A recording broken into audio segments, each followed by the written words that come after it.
بسم اللہ الرحمن الرحیم اعوذ باللہ من الشیطان الرجیم آمنت باللہ ورسولہ هو الاول والآخر والظاہر والباطن وهو علی کل شیء علیم رب اشرح لی صدری ویسر لی امری واحلل عقدۃ من لسانی یفقہوا قولی۔ معزز ناظرین، بھائیوں، بہنوں، بزرگوں، السلام علیکم۔ سلسلہ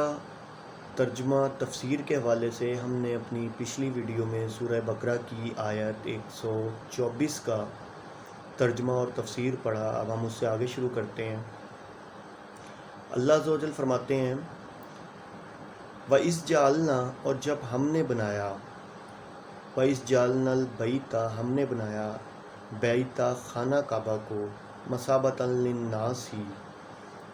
جمع ہونے کی جگہ لوگوں کے لیے، وَأَمْنًا، اور امن کی جگہ، وَاتَّخِذُوا، اور تم بناؤ من سے مقام ابراہیم مصلی،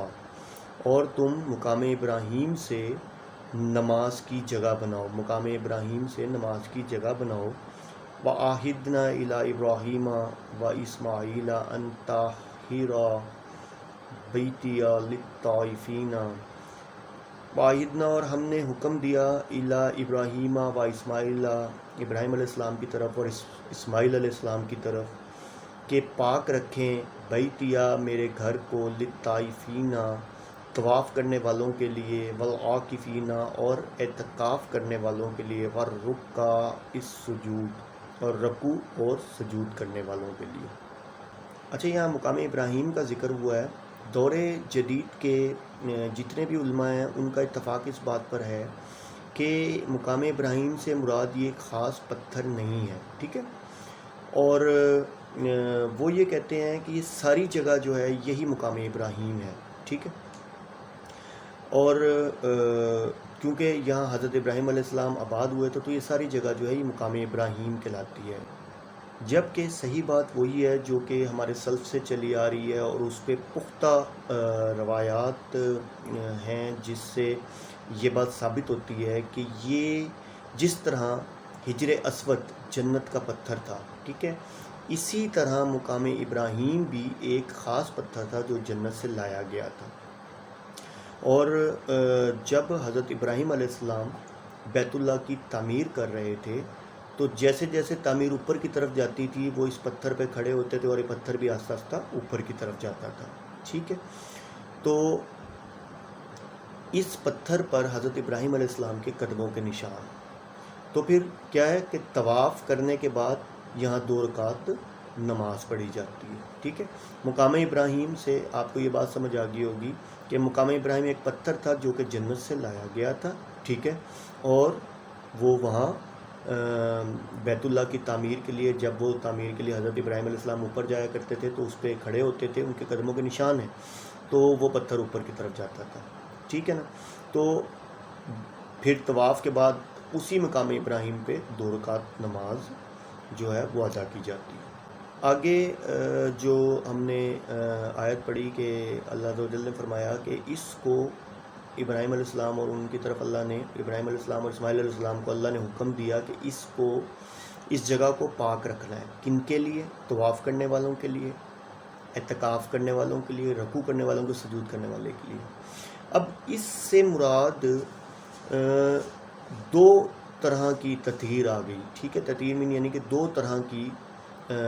باتیں آ گئی، ٹھیک ہے۔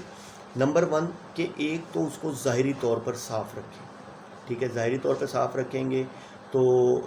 یہ ہوگا کہ گندگی نہیں ہوگی، ٹھیک ہے، اور جو آنے والے ہوں گے ان کے دل میں مطلب جسے کہتے ہیں ایک کدورت نہیں ہوگی اور انہیں کوفت نہیں ہوگی، ٹھیک ہے۔ اچھا، اب جو دوسری تطہیر ہے وہ باطنی ہے، یعنی کہ یہاں پر توحید کا چرچا ہوگا، یعنی کہ یہاں توحید ہی خالص بنائی جائے گی، ٹھیک ہے، اور اس جگہ کو کفر و شرک سے پاک رکھا جائے گا، ٹھیک ہے۔ تو آپ کو یہ بات سمجھ آ گئی مقام ابراہیم کے حوالے سے اور یہ سارا کچھ، کہ مقام ابراہیم ایک خاص پتھر ہے جو کہ جنت سے لایا گیا، ٹھیک ہے، اور پھر اللہ تعالیٰ نے فرمایا کہ اس جگہ کو آپ نے پاک رکھنا ہے دونوں صورتوں میں، ایک ظاہری طور پر کہ اس میں گندگی نہ ہو تاکہ آنے والوں کو یعنی کہ کوفت محسوس نہ ہو، اور دوسری طرف سے یہ کہ اس کے اندر جو باطنی صفائی ہے وہ یہ ہے کہ توحید کا بول بالا ہو، ٹھیک ہے، توحید کا چرچا ہو، اور وہاں کفر و شرک بالکل بھی نہ ہو۔ آگے اللہ عز و جل فرماتے ہیں وَإِذْ قَالَ، اور جب کہا ابراہیم نے، ربی جل، رب اے رب، بنا دے ہاذا، اس بلدن، شہر کو، آمیناً ورزق اہلہ، اور امن بنا دے اس شہر کو، امن کی جگہ، ورزق، اور رزق عطا فرما، اہلہ، اس کے رہنے والوں کو، من الثمراتی، پھلوں سے، من آمانا، جو ایمان لائے، منہم، ان میں سے، باللہ، اللہ پر، والیوم الآخری، اور آخرت پر، کہا فرمایا، ومن، اور جو کفرا، جس نے انکار کیا، فَأُمَتِّعُہُ، فرمایا جس نے انکار کیا، فَأُمَتِّعُہُ، تو اس کو نفع دوں گا، قلیلاً، تھوڑا سا، یعنی کہ اس دنیا کا فائدہ دوں گا تھوڑا سا، ثم اضطرہ الی عذاب النار وبئس المصیر، اور پھر ان کو آہستہ آہستہ پہنچا دوں گا، الی عذاب النار، جہنم کے عذاب کی طرف، آگ کے عذاب کی طرف، وبئس المصیر، اور وہ بہت برا ٹھکانہ ہے۔ اچھا، یہاں حضرت ابراہیم علیہ السلام نے خود ہی جو ہے نا وہ احتیاط برتی ہے، اور اپنی ساری اولاد کے لیے یہ دعا نہیں کی، بلکہ صرف ان کے لیے جو اللہ اور یوم آخرت پر ایمان رکھتے ہیں، کیونکہ ہم نے پچھلی آیت میں پڑھا کہ پہلی جو دعا انہوں نے کی تھی وَمِن ذُرِّيَّتِي، تو وَمِن ذُرِّيَّتِي کے جواب میں اللہ تعالیٰ نے فرمایا، اور نہیں ظالموں سے متعلق کوئی وعدہ، یعنی کہ ظالموں سے متعلق نہیں کوئی وعدہ ہے ظالموں سے متعلق۔ یہاں معاملہ مختلف نظر آتا ہے۔ جو لوگ ایمان سے محروم ہوں گے انہیں میں امامت میں شامل نہیں کروں گا، ٹھیک ہے نا، لیکن بہرحال دنیاوی زندگی کا مال و متاع تو میں ان کو بھی دوں گا، ٹھیک ہے، لیکن امامت جو ہے وہ ان کو نہیں ملے گی۔ اور پھر آگے اللہ عز و جل نے فرما دیا ہے کہ